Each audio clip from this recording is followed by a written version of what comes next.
The galactic matrimonial registry hummed with the quiet desperation of 1,000 dying wishes. Daisy's paw trembled as she held the stylus, her russet fur dulled by the toxins coursing through her veins. The Krellian plague had no cure for her species, the Vulpini, fox-like beings whose homeworld had been reduced to ash by the very same bioweapon. She was 23 cycles old. She would not see 24. Final entry, the automated voice droned. State your singular wish before termination of life signs. Daisy's emerald eyes flickered to the holographic form hovering before her.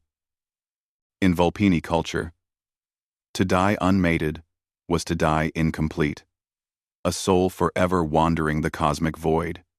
She had no family left, no childhood friend who survived the exodus. Just this sterile medical bay on Station Kronos 7, and a form that mocked her with its clinical efficiency.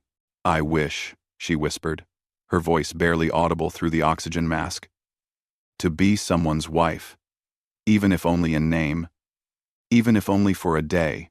The system logged her request with the same indifference it showed to all the others. Matrimonial wish number 47,826. Species: Vulpini. Prognosis: terminal. Time remaining: 72 hours. Probability of fulfillment: 0.003%. No one signed papers for the dying. Oscar Chen had been working sanitation detail on Kronos 7 for 8 months, 17 days, and roughly 6 hours. Not that he was counting. The human colony ship that brought him here had promised opportunities, adventure, a chance to see the universe beyond Earth's overcrowded cities. They hadn't mentioned the universe smelled like recycled air and alien waste products. He was emptying a biodisposal unit in Sector 7 Medical when he saw it a datapad someone had discarded, still displaying an active registry page. Curiosity. That very human trait that had launched them to the stars made him pick it up. Matrimonial wish: Keturiasdešimt septini, Ashtuoni shimtai, Dvideshimt sheshi. Oscar read the entry once, then twice. The attached photo showed a young Vulpini female with striking green eyes and a weak smile that didn't reach them. Her fur was patchy, her frame thin. The medical readout beside her image painted a grim picture in cold, clinical terms. 68 hours remaining. He thought of his grandmother, who had died alone in a nursing home while he was in transit to this station. He thought of the promise he'd made to himself, that he'd never let anyone die alone if he could help it. His finger hovered over the screen. The other sanitation workers thought humans were crazy. The Zentari thought them reckless. The Drellians called them chaos incarnate. But Oscar had always preferred the term his academy instructor used: unreasonably compassionate. He pressed his thumb to the biometric scanner and signed the papers. Daisy woke to the soft chime of an acceptance notification. For a moment, she thought she was hallucinating another symptom of the plague's final stages, but the hologram solidified above her bed, displaying an official galactic registry certificate. Matrimonial bond established. Participant A: Daisy of Clan Redfern. Vulpini. MAC. Vulpini. Participant B: Oscar Chen, human. Status: legally recognized. A human. A human had signed her papers. The medical bay door hissed open, and he walked in tall by her species standards, with dark hair and eyes that held something she hadn't seen in months. Kindness, perhaps, or maybe just that peculiar human stubbornness she'd heard about. "Hi," Oscar said, suddenly awkward. He held a small container. "I, brought tea.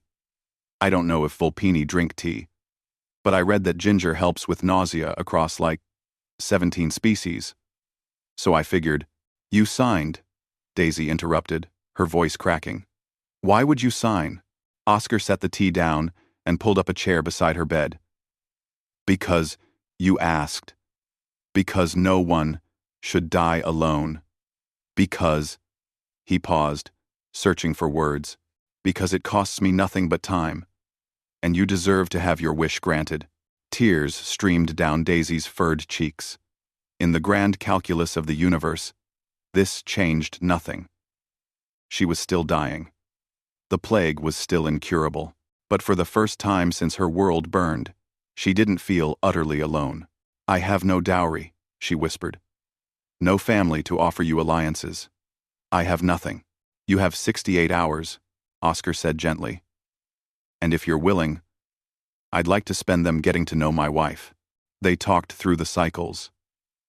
Oscar brought her human literature, Shakespeare, and Bradbury, and Liu Cixin reading aloud when her strength failed.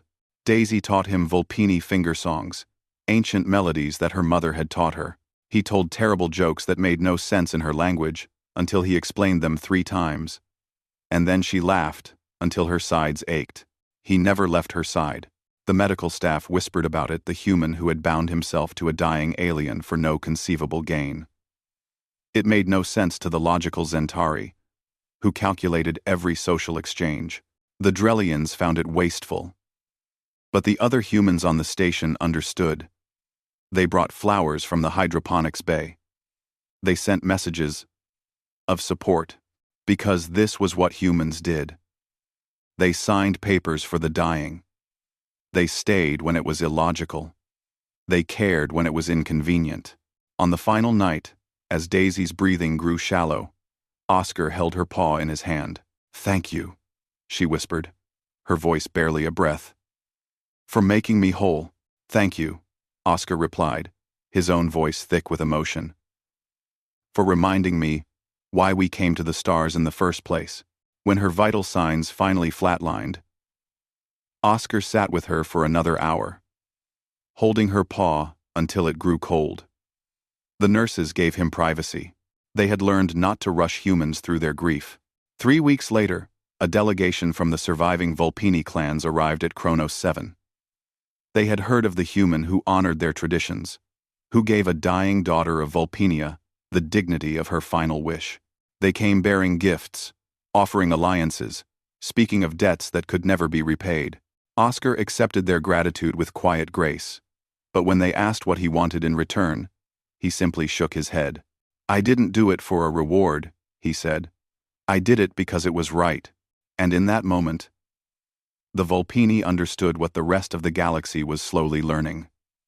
Humans were dangerous not because of their weapons or their technology, but because of their absurd, illogical, beautiful willingness to care, especially when it cost them everything and gained them nothing at all. End.